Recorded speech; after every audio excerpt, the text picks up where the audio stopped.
What's up, West Creek? I'm Breonna Wilson. And I'm Saniyyah Williams, and we're your hosts of this week's episode of Coyote Entertainment Television, the show all about the Creek. Tune in each Friday for fun skits, segments, and anything else you need to know about the Creek.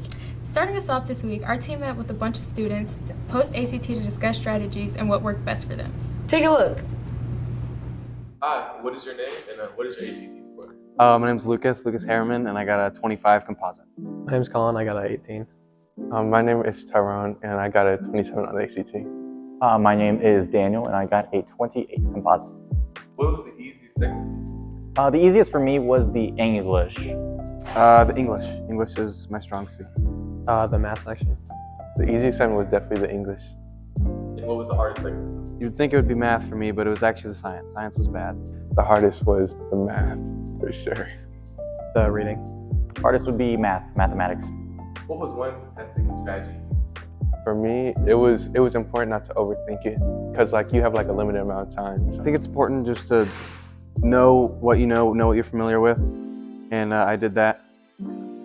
For me, it was just I didn't spend a lot of time on the questions. If I couldn't answer it, I couldn't answer it. Chose an answer, kept going. Make sure you answer every question. So for me, it was important to just move on. Do what you can do. Try on what you can.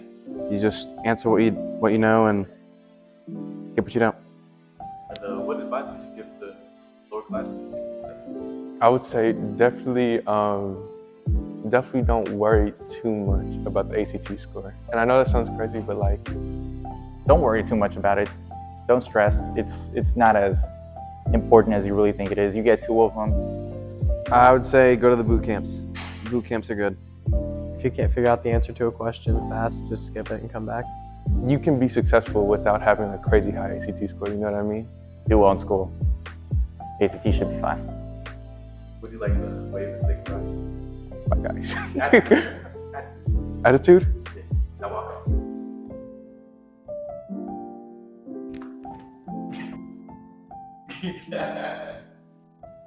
Thank you. How do you think you did on your ACT? Alrighty, next up for spooky season, we put together a short horror film for you guys. Check it out.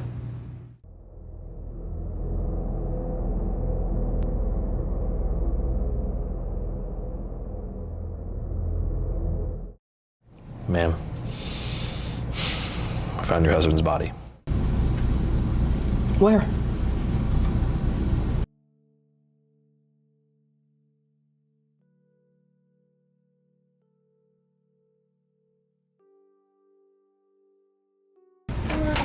Oh, hey, hon.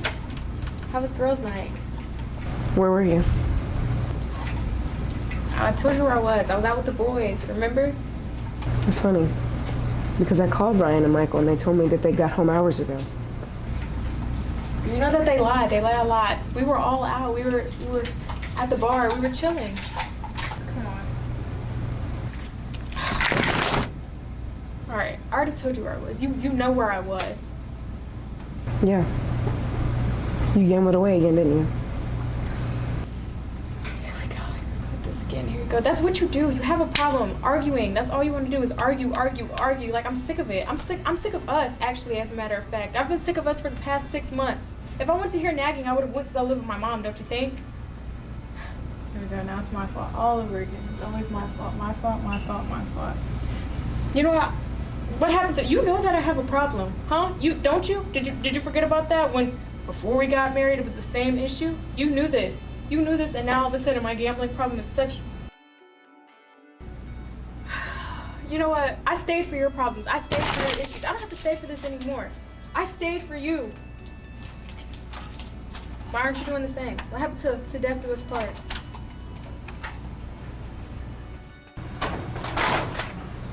Babe, I'm sorry. I've just been going through some things recently, and I don't want to fight anymore. I have a problem, and you don't have a problem. It's just been some things that I have to work on myself, and till death do us part for real. Like, I want to be with you forever, and I'm sorry.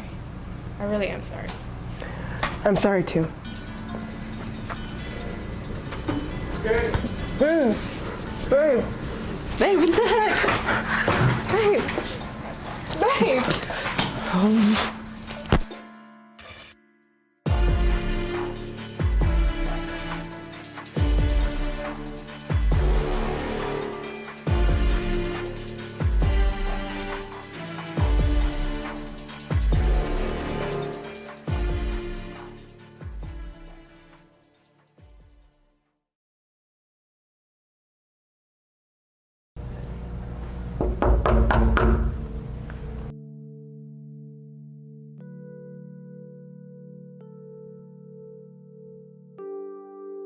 Ma'am,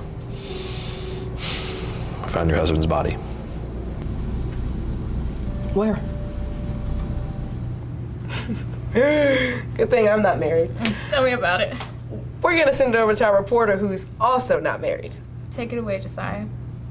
I'm not married, but I'm taken. Anyways, I'm Jasiah Jones, and I'm your reporter this week. Let's start with shouting out all of our homecoming court winners. Your freshman Princess and Prince, Chloe Meggs and Nicholas Brown. Your sophomore Princess and Prince, Janiyah Burwell and Alexander Serrano. Your junior Princess and Prince, Caitlin Mercado and Austin Jalamo. And your homecoming Queen and King, Adriana Guerra and Sean Hall. Congratulations to all of our winners. Our volleyball team beat Henry County 3-0 on Wednesday to move on to district championship game against Northwest. Last night, the Vikings beat our Coyotes for the district championship title, but that doesn't take away from an amazing season. District runner-ups is still pretty awesome. They will be playing in the region tournament next week. Good luck, and we're so proud of you girls. Our soccer team beat Northwest on Tuesday 2-0, but lost last night's rescheduled game against CHS 2-0. Our soccer girls will be competing in the district tournament starting next week. Can't wait to see how well they do. Our football team traveled to Stewart Creek last night for a Thursday night game. West Creek fought hard, but they were not able to pull this one off. They play next week in a rebound opportunity against Northeast. Moving on to the weather. This weekend and all of next week, the temperature will stay in the low 50s with your highs in the high 70s. Also, don't forget fall break is coming up, so get those assignments turned in. That's all I have for you this week. Back to you at the desk. Well, that's all the time we have here for this episode of CET, Coyote Entertainment Television. Thank you guys for watching, and as always, we are West Creek.